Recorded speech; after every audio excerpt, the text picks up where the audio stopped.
Sleep is a critical part of your child's health and just as important as good nutrition and regular physical activity. And now that back to school season is here, getting back to a normal sleep time routine can be a challenge for both you and your children. Joining me today with some tips is pediatrician and mom, Dr. Tanya Altman. Welcome to the show, Dr. Altman. How are you today?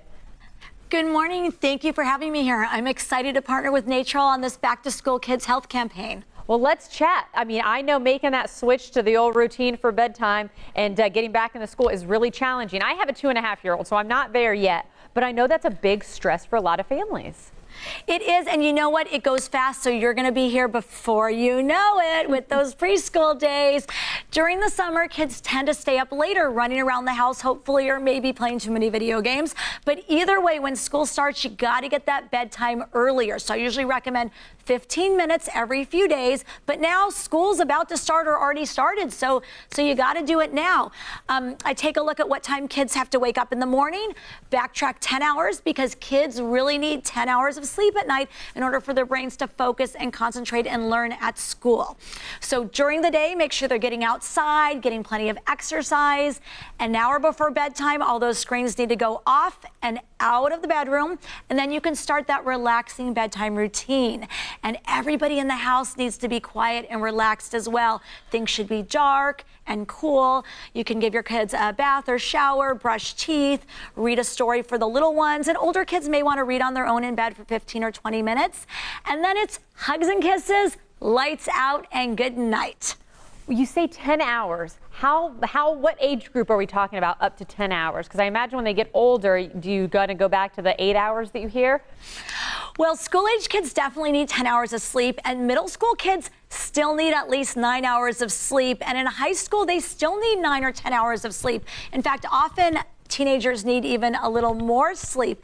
And what happens is every night that you get like a half an hour less of sleep a night, it adds up in your body. And if you don't make up for it that weekend by sleeping in, you have this sleep deprivation that stores up in your brain, and that's really going to affect your health and your ability to learn at school.